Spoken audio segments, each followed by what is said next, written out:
Why choose a Sleep Number smart bed? Can I make my site softer? Can I make my site firmer? Can we sleep cooler? Sleep Number does that. Cools up to 8 times faster and lets you choose your ideal comfort on either side. Your Sleep Number setting.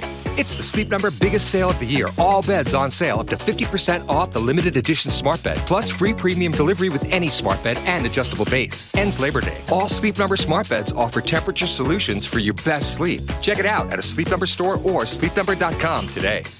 AFR On Demand is brought to you by Breck Golf. Try Beaver Creek today, just 20 minutes from downtown Baton Rouge in the Zachary area. They've got a PGA Tour driving range, a short game practice area, 30 to 40-yard practice shots. It's a great place to chip and putt and practice if you don't have time for a full round. Book your tee time today, golf.breck.org, golf.breck.org.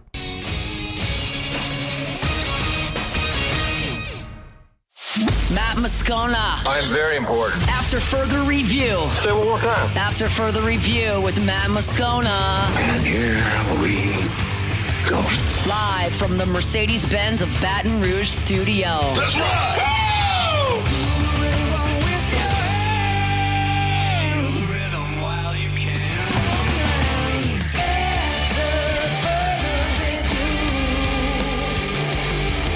Hour 2, off we go. Welcome aboard. Glad you're with us. AFR, presented by Decision Critical Concierge Nursing in Baton Rouge. I'm Matt. You're a loser, Matt! Hey, shut up, kid. Paul O'Neill. They're chanting Paul O'Neill's name. You're so. And Mr. Toby Tom Blake.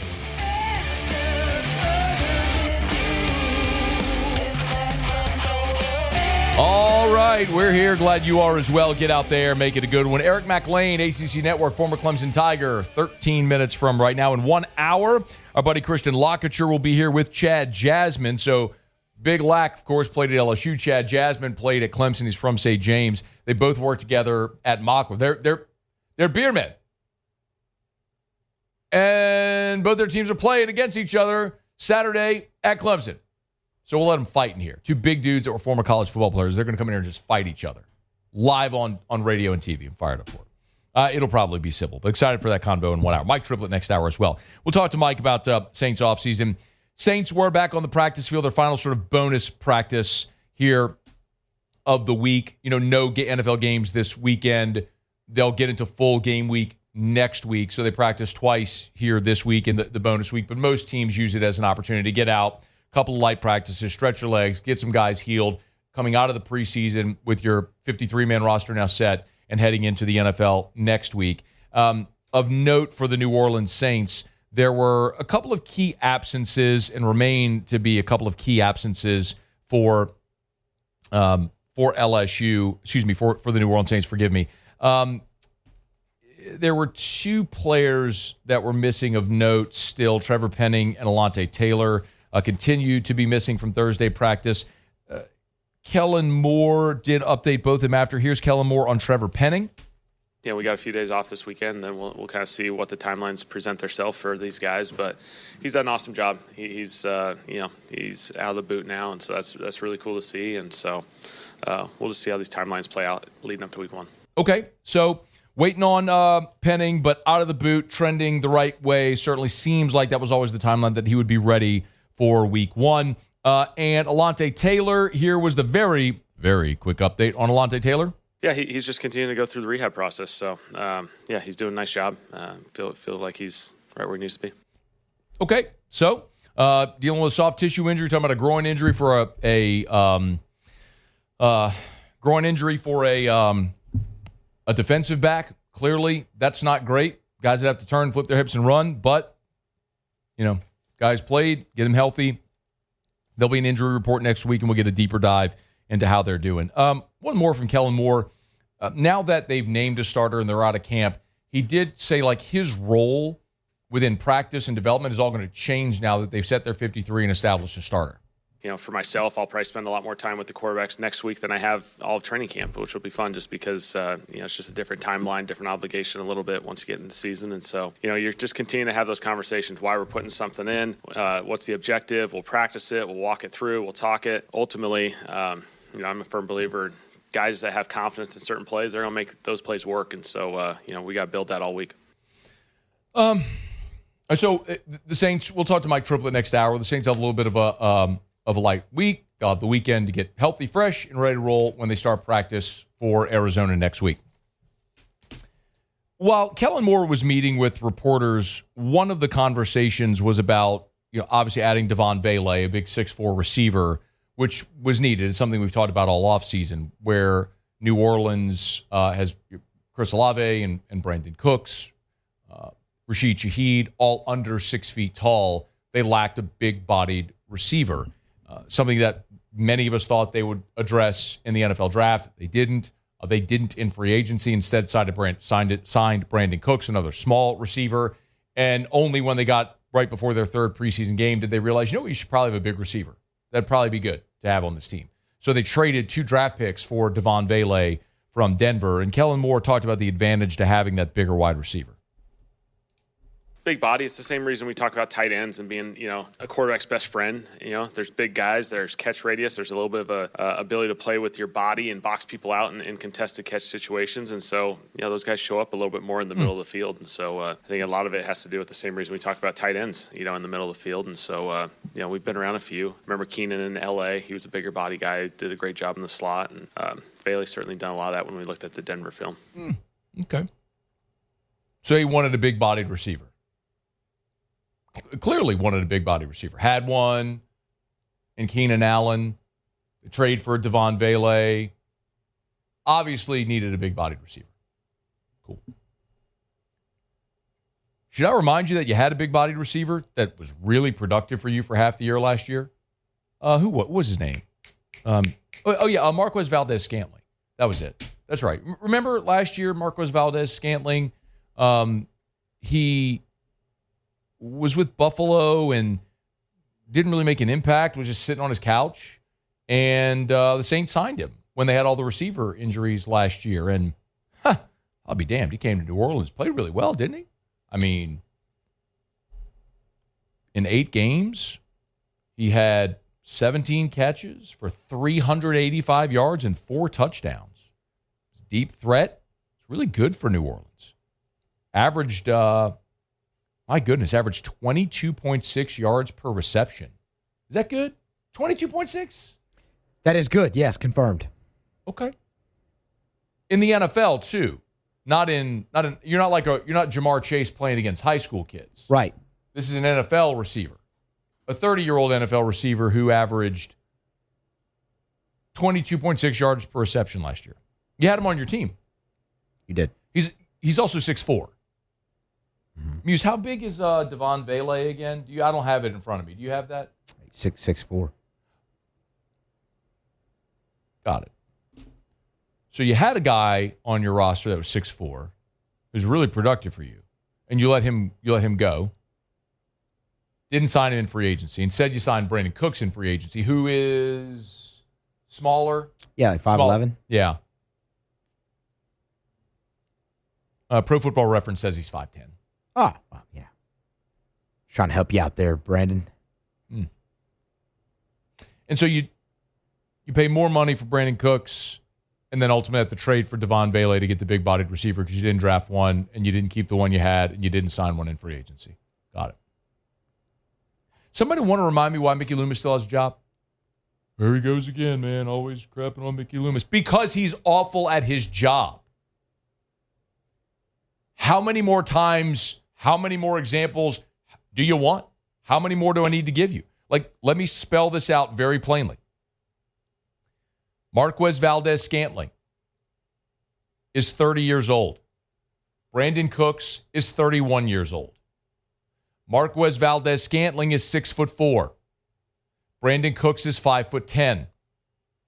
Last year, Marquez Valdez-Scantling played 8 games for New Orleans, 385 yards and 4 touchdowns. Brandon Cooks played 10 games for Dallas, 259 yards and 3 touchdowns. So Cooks, in 2 more games, had 120 fewer yards and 1 fewer touchdown. So Brandon Cooks is older, smaller, and less productive. But it has to make sense financially, right? That has to be the reason. No. You see, Marquez Valdes-Scantling signed with Seattle on a 1-year, $4 million deal, and the Saints gave Brandon Cooks 2 years, $13 million. So if you're scoring at home, the New Orleans Saints didn't re-sign Marquez Valdes-Scantling. They signed Brandon Cooks, who's smaller, older, less productive, and more expensive. Oh, and by the way, when you get to your third preseason game and realize, we probably need a big receiver. We let the big guy who was awesome for us last year, we let him leave.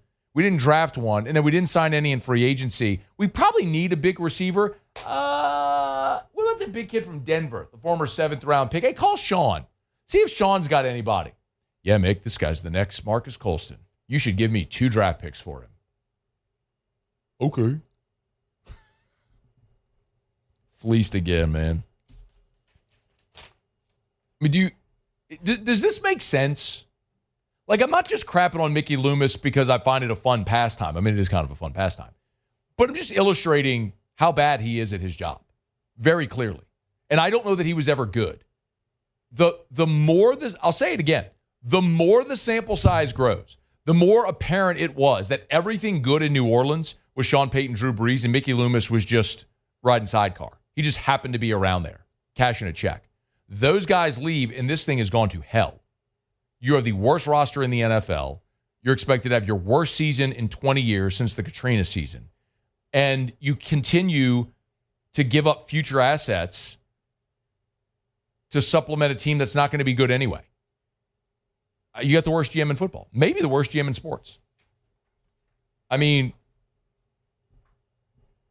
I don't know what it's going to take for Grandma Gail to move him out. Maybe she never will. But I'm pretty confident in saying as long as he's in that spot making the calls, you're going to continue to see this, and you're not going to be a roster that can compete for anything of significance. So after further review, brought to you by Relief Windows and ReliefWindows.com. Windows, doors, siding. They do shutters as well. Tell you all the time.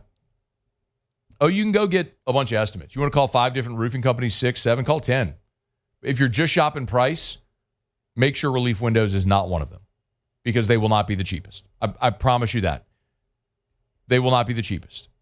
But you want a true lifetime warranty from a company that's been around for more than 2 decades, that's proven over and over again they will make good on their lifetime warranty? You want the best quality products, the best service, the best people. You want Relief Windows. Windows, door, siding. Oh, yeah, they do shutters as well. Relief Windows and ReliefWindows.com. All right, y'all. It's after further review. We're going to knock out a quick break. Eric Mac Lain from the ACC Network, former Clemson Tiger. He's going to join us next. We'll preview Clemson when we come back on a Thursday edition of AFR, presented by Decision Critical, Concierge Nursing in Baton Rouge. AFR. Buckbusters, got it at Clegg's. Mo Bucks, got it at Clegg's. Rice Bran, got it at Clegg's. Deer Corn, got it at Clegg's. You a deer hunter getting ready for deer season? You need to fill those plots, those feeders ready to go to bring Bambi on, start luring Bambi in for whenever the lawmakers say, yep, hunting time, season's open. Boom! Echoing throughout the vast cavernous woods of Louisiana. Was that a little too dramatic? Maybe a little too dramatic. Look, the bottom line is you need to fill all your deer feeders and all that stuff that all you hunters do. They got all that stuff at Clegg, so get by there. Any of the 4 locations. Seagan near Airline, LA 16 in Denham, Mid-City on Don Moore, the Garden Center on Greenwell Springs, but they got so much more, y'all. You want to get your fall bedding plants in the ground, beautiful fall flowers. You want to add that pop of color, they can do it. Your fall vegetable garden, it's time to plant it. They can help you. Buy local, shop local. Clegg's Nursery. After further review with Matt Moscona, presented by Decision Critical Concierge Nursing. Healthcare for your lifestyle. Learn more at DecisionCriticalVR.com. The Tigers are on the hunt. Let's head behind enemy lines to preview this week's matchup. Eric Mac Lain, former Clemson Tiger, now the ACC Network. Good enough to join us for a couple of minutes here. Thanks for the time as always, man. How are you? All right, we'll see if we can get Eric. I don't know what's going on with the phone there. Looking forward to previewing LSU and Clemson with Eric, of course, former Clemson Tiger. He was team captain there with Clemson under Dabo as well. So we'll get some great perspective on the Clemson Tigers. All right, we got him now. Eric, appreciate the time. How are you? Man, I'm living the dream, brother. Excited to talk with you. What a massive matchup between two just really good programs. Cannot wait to see it. I'm actually on my way to Tiger Town right now. We're doing a little TV from Clemson, South Carolina. Where does this one rank as far as all-time big game season openers for Clemson? Yeah, it's up there, man. You know, I think back to my playing days when we opened against Georgia in the Valley. That was one of the greatest games I've ever been a part of. You talk about 300,000 people in the city of Clemson. We only let 84,000 in. I don't know what the other 210 did. I don't know what they were doing all night, but it was fun, man. And this is another massive one. And you just look at the implications. You look at the landscape of college football.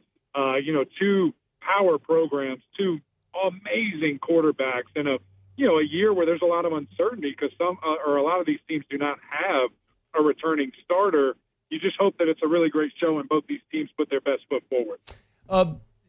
Eric, we've talked a lot here for the last half decade about LSU losing season openers. Clemson's lost the last two. I know Cade Klubnik was asked about it. What, if anything, do you make of that? I think when you schedule difficult opponents, that's just part of the risk and reward, right? Like, when you don't open against an FCS team and you're opening against, one of the top 10 best teams in the country year in and year out, it kind of comes with the territory. Now, in Clemson's instance, these last couple of years to Georgia, they've had a first-year starting quarterback for, a majority of the time and going against the Georgia Bulldog team that was really good. And, I think on LSU's side, it's something that people want to pick at. It's something people want to talk about. Both teams obviously are very hungry for a big-time win. And the good news is one of us is going to get it. Eric Mac Lain joins us, former Clemson Tiger. You'll get him on Twitter at Eric Mac Lain, MacLain. He's part of the ACC Network. Hey, Eric, I want to talk about something near and dear to your heart, of course, with offensive line play, and it's just a giant conversation in this game. LSU's got 5 new guys. Clemson maybe has an injury at right guard. They're still maybe rotating a little bit at left guard. Focus in on that Clemson unit, which I tallied it up, with the 5 guys that we're expected to see have played 169 career games. Give me your assessment of that unit we're expecting to see Saturday night. Yeah, it's an experienced one, man. You just kind of mentioned it there. You look at the 2 tackle positions. We'll start with the right tackle and Blake Miller, literally a guy that started since he got to campus. I mean, he's been that good, that physically ready, and he's only gotten better every year. He's a guy that's going to play into the first or second round, based on what he does this year and how much can he climb. The other tackle position, Tristan Lay, former 5-star guy coming out of Virginia, really had to work. He wasn't ready to play when he got to Clemson. He didn't get to play his senior year because of COVID in Virginia, and he came in really behind. But, man, he's just grinded. And now for 2.5 years has been the guy, and he looks to be the strongest he's been, the best shape he's been, and really a mainstay in regards to leadership on this offensive line. And then, as you mentioned, the guards, Walker Parks, will he play? Will he not? It's probably going to be a game-time decision. But, Clemson has 2 guys in Harris Sewell, who's ready, a Texas guy who, has come in and has played a lot. And then Colin Sadler, who he can play all 5 positions. He's a guy that's cross-trained a ton. He kind of was the 5th or 6th guy kind of rotating back between Harris. And now if he has to play for the entire game, Clemson feels more than ready there. And then you have Elijah Thurman as well, that Clemson feels like he's a starter caliber. He played left tackle, a couple of games last year when Tristan went down. Clemson really excited when he takes over. If he has to play guard, he's more than ready to take that on. And then at center, Ryan Linthicum, mainstay. I think he's a 3-4 year starter, a guy that very comfortable with Cade Klubnik. Cade Klubnik very comfortable with him. And just that energy and synergy that you see from those two is going to be important, especially against a defense like LSU's.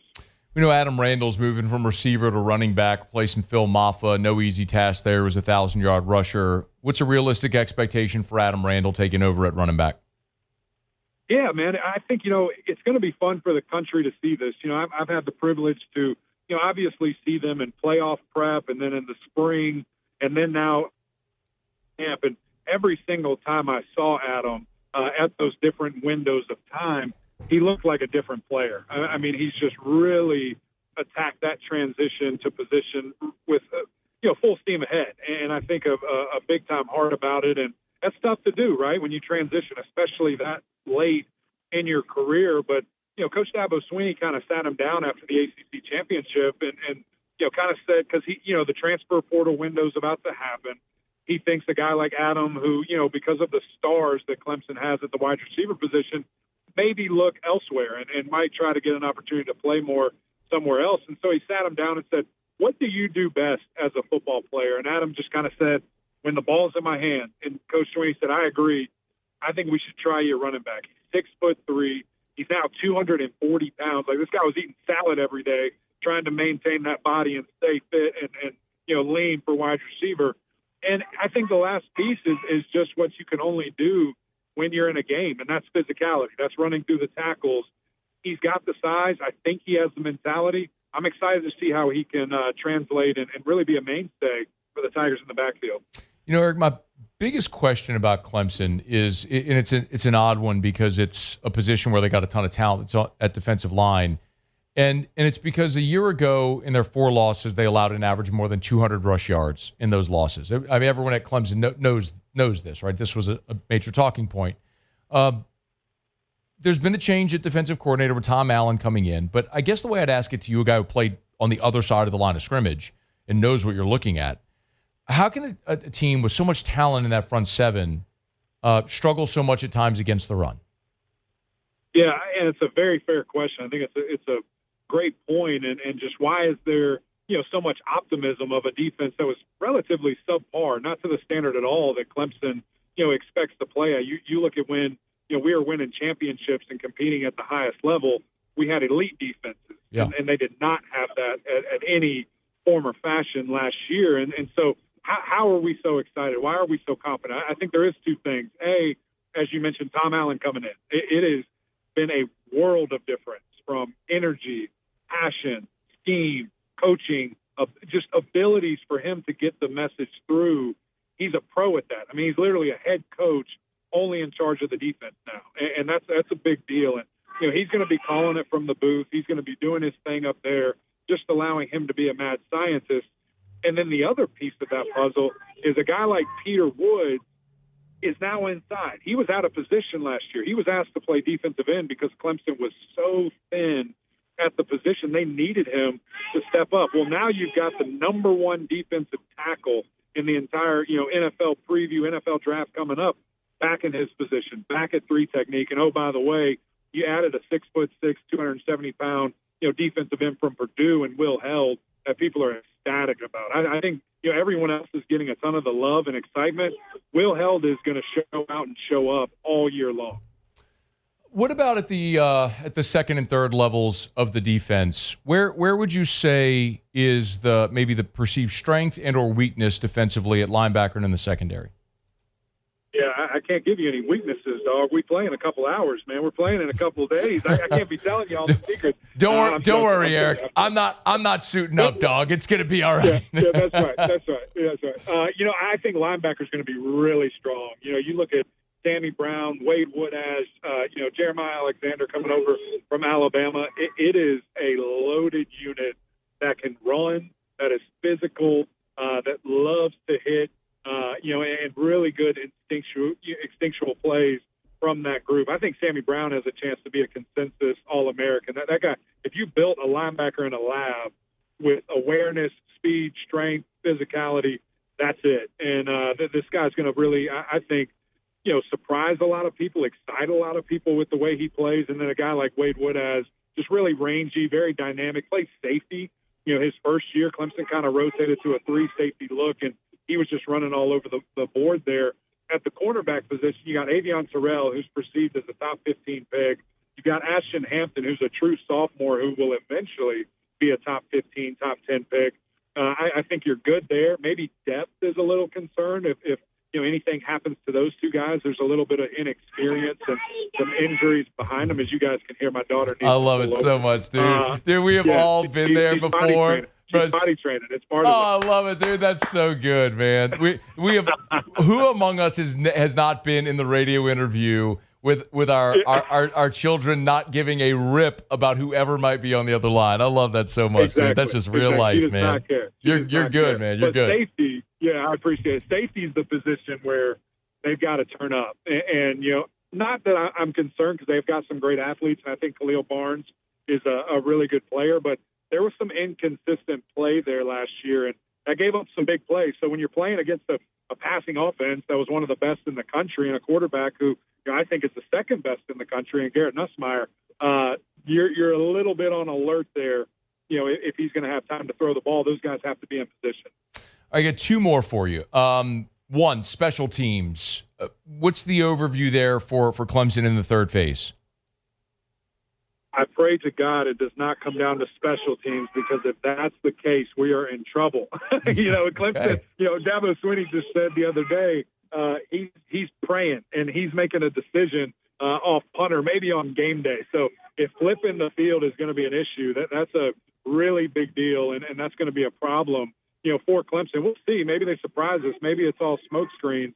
So we'll see there. Field goal kicker, it seems like they shored up that field goal unit where they're going to block better. They've got better guys on there.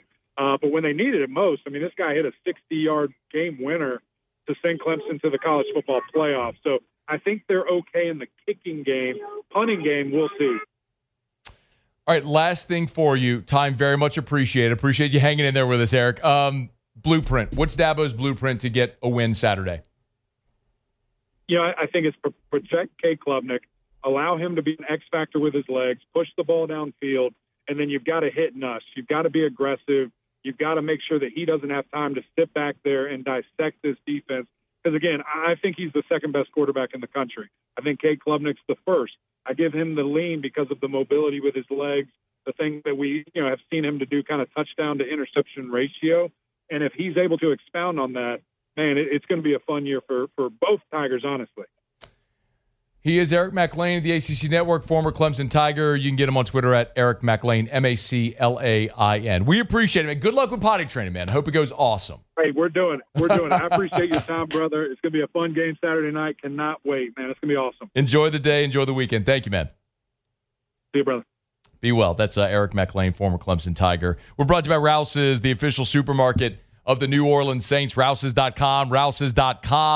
Hey, Rouse's all season long, helping you cover the spread. As a matter of fact, our guys, Hester and Flynn, are going to be at Rouse's on Burbank every Friday for their show off the bench during football season. So, man, you wake up on Friday morning, tomorrow you're feeling the vibes, pop on into Rouse's on Burbank and Lee and go see Hester and Flynn. They'll be there from 7 to 10 a.m. for their show every Friday during football season. So get on by and see the guys Friday morning and pick up everything you need. If you're not making the trip to Clemson, you're going to be watching the game, having a game watch party at your house. Maybe you're hanging out by yourself. You want to throw some meat on the grill. Maybe you want beers, wines, any bourbons. They got all great selection. It's at Rouse's, the official supermarket of the New Orleans Saints, and helping you cover the spread on your football Saturdays, Sundays, or any days all throughout the football season. Rouse's, this feels like home. I appreciate Eric Mac Lain for a couple of minutes there. Interesting. I guess the most interesting thing there was the comments about special teams, saying if it comes down to special teams, you don't feel good about it. He's right. I mean, they did nail a field goal to send them into the playoff last year, a 60-yarder, just under 60 yards. But that's a spot that's been a bugaboo for LSU that they invested heavily in the portal. Obviously, you want to add Grant Chadwick at punter. You got Damian Ramos back as your fourth-year place kicker. And to add guys like Berrien Brown, Xavier Thomas a year ago, Aaron Anderson, it's 3 transfers right there that all should factor in significantly in the return game. So for the first time maybe in the Brian Kelly era, I feel good. Not just we'll wait and see. I feel really good about LSU special teams. It hasn't been the case, but that's certainly something to watch in the third phase that we don't talk enough about, but could be something that swings a close game. All right, it's after further review. We'll knock out a quick break. Our Thursday shows are presented by Decision Critical Concierge Nursing in Baton Rouge. Don't you move, it's AFR. After further review. I love telling you about Glow Resources because I love telling you about great people with great businesses that help other people in businesses. That's Glow Resources. If you start a business thinking, how do I solve a problem for somebody? Generally, if you answer that question, you're going to be a pretty successful business, and that's the case Glow Resources. In the Baton Rouge Business Report's top 100 private companies in Baton Rouge for this past year, Glow Resources, Jareth Knockan and his team have grown a giant business, which is so fun to watch. But you understand what they do. You understand that when it comes to running a business, we need people. You need the right people in the right seats on the bus to make your business efficient and profitable. Well, a lot of people struggle with hiring. It's just a fact. It's just a fact of business. So Glow Resources, their job is to find you the right people. They're not a temp staffing agency. They're here to find you a permanent solution. So check them out today at glowresources.com. GLO, glowresources.com, complete employer solutions. After Further Review with Matt Moscona, presented by Decision Critical Concierge Nursing. Healthcare for your lifestyle. Learn more at decisioncriticalvr.com.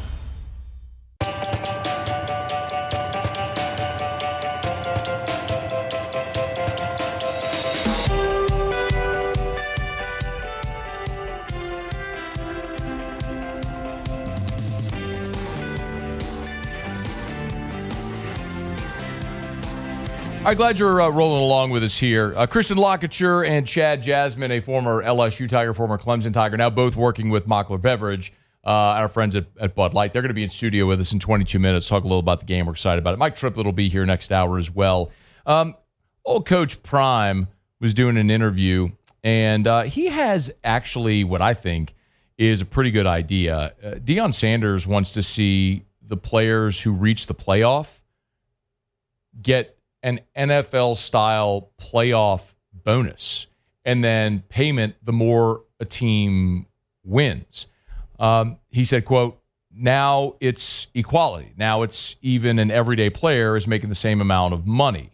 Nick Saban, by the way, said that he actually supports that as well. Saban said this, quote,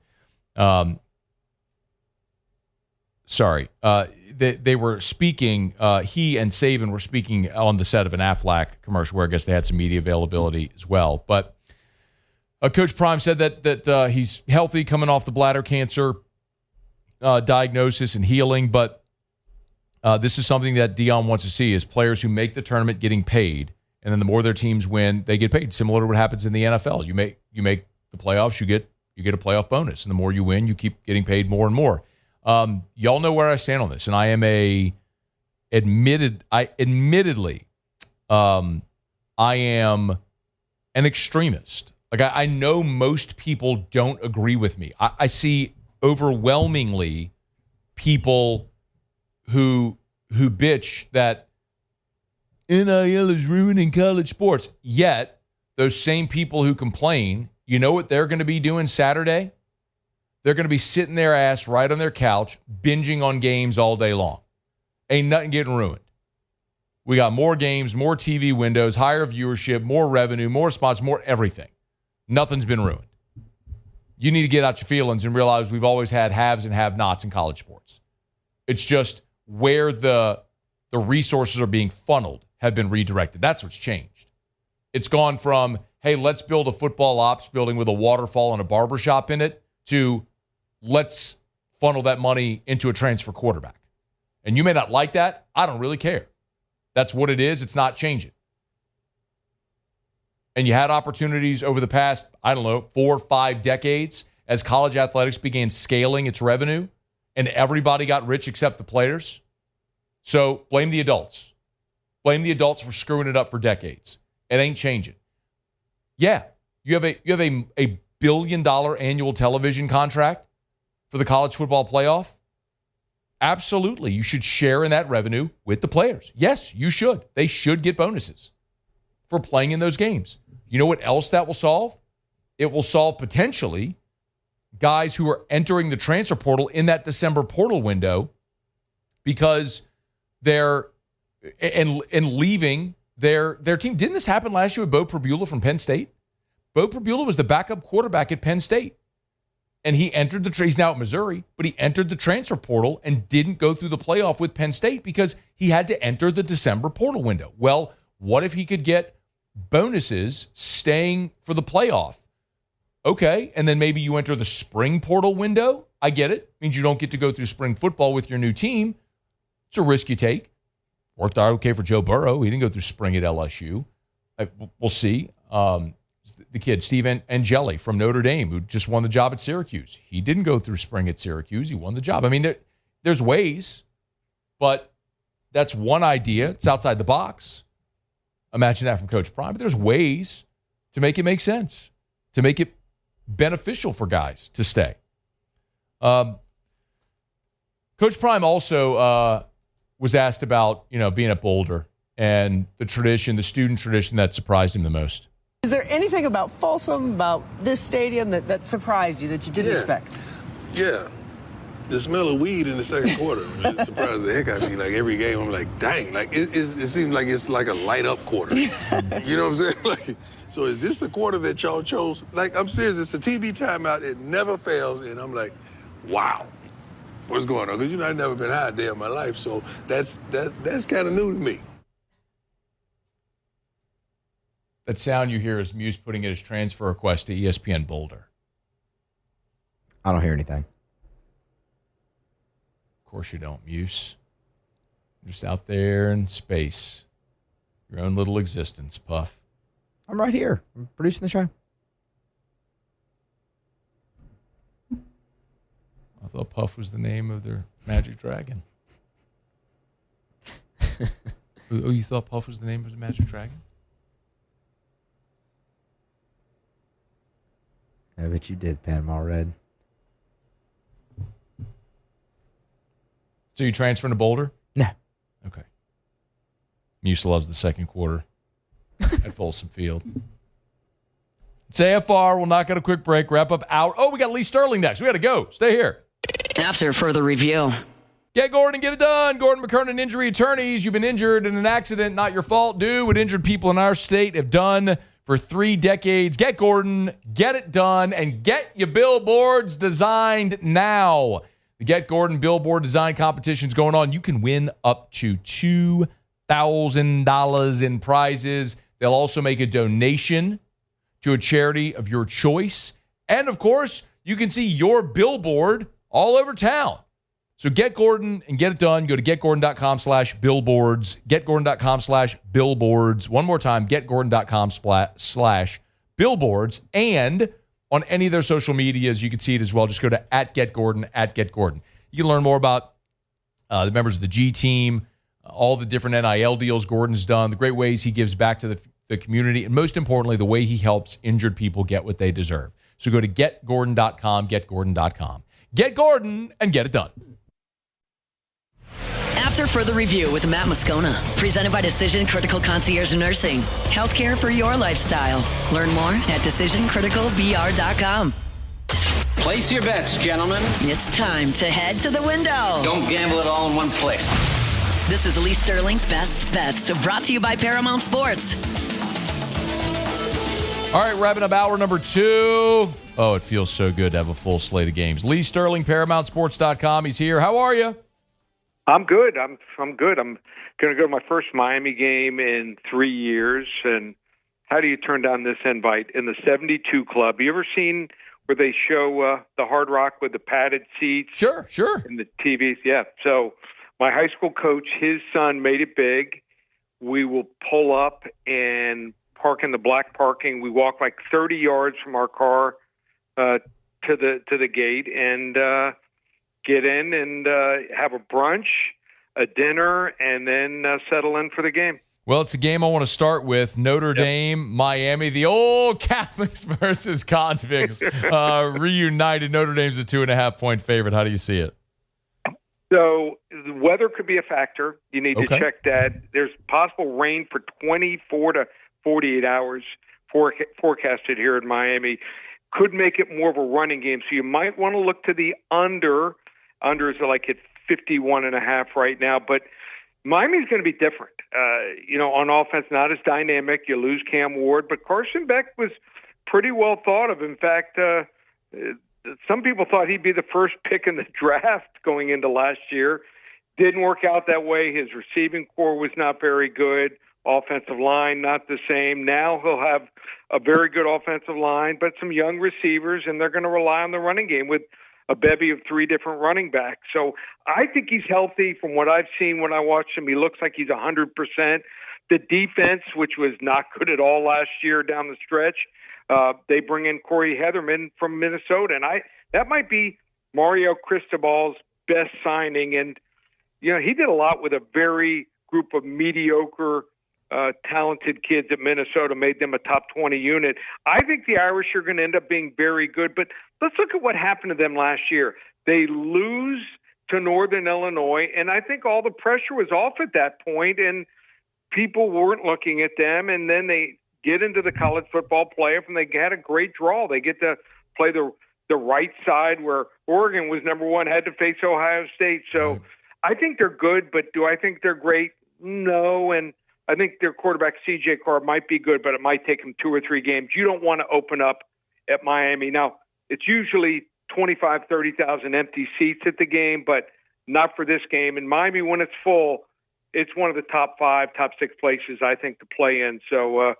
I like Miami. I think the wrong team's favorite here. Miami gets them early, 23-20. All right, Lee Sterling, go with by the way, the total on the game is already down to 49.5, so a lot of people think in the way that you are. Hey, let's jump to Saturday's early game that everyone, of course, is going gaga over, a 1 versus 2 matchup with Texas at Ohio State. A lot of new with both of these teams, Lee, but a lot of talent. Ohio State, a short number at home at 2-point favorite.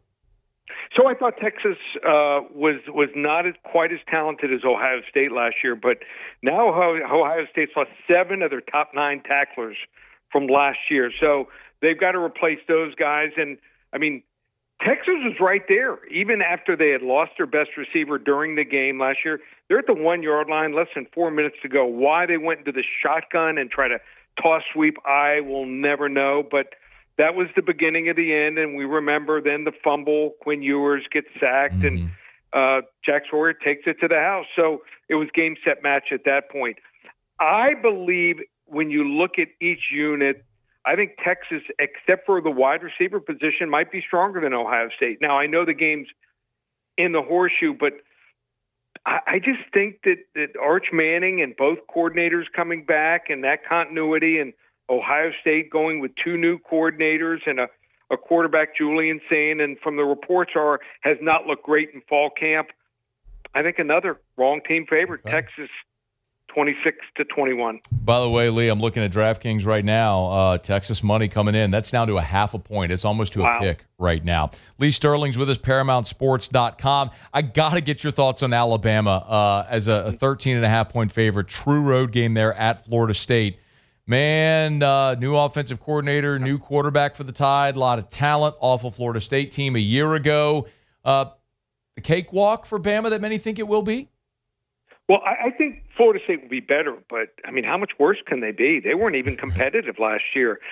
So when they ended up bringing in BC transfer Thomas Castellanos, I was, like, scratching my head. I'm like, what did they see? Well, I went back, and you remember he had his best game of the season against Florida State when Boston College knocked off Florida State. So that was the only game that he led Boston College to more than 23 points. So I think that they're up against it, Florida State. If they fall behind by double digits, I mean, he is not a drop-back passer. He makes things happen, on the run, and he's a pretty good leader. He's fiery, but, I mean, you don't want to talk smack in the offseason. I mean, it's not like he's done that much at the college level. I was a little surprised. What was he doing, man? Didn't you ask yourself, what is he doing? Yes. What are you doing? Shut up, kid. Right. So I like the move that Bama did of bringing in offensive coordinator Brian Grubb, who used to be with Kalen DeBoer when he was at Washington. I mean, he was the offensive coordinator for the Seattle Seahawks. I think it's a great match, and I think Alabama's a little underrated because they lost 4 games last year in the way they looked against Michigan. A lot of the public will always play against teams based on what they saw last, and I think Bama's probably going to be fighting one of the top 3 teams for the SEC crown, and I think they're going to get into the playoffs. So I think get on them early here, blowout city. Roll Tide. Alabama 38-20. You can't say that here. All right, I have just over 70 seconds. I want to make sure we mention Paramount Sports. I need a pick on LSU Clemson as well. Yep. So I think that where LSU is lacking is in the offensive and defensive lines. I think they'll be fine, but you lose 4 offensive linemen to the draft and 4 starting defensive linemen. Clemson returns 3 defensive linemen who I think are going to go in the first or second round in the draft here. Losing 5 straight opening games, I mean, that's just happens. I mean, they played tough teams here, but 4-8 against the spread on the road.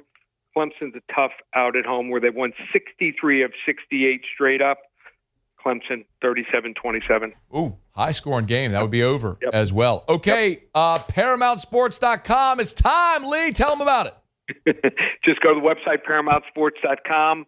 5 weeks. We call it September to Remember. Just $4.97 with the coupon code SAVE100. Also, we do player props now. Get 3 to 5 on Saturday, 3 to 6 on Sunday. Just $5.97 for the season.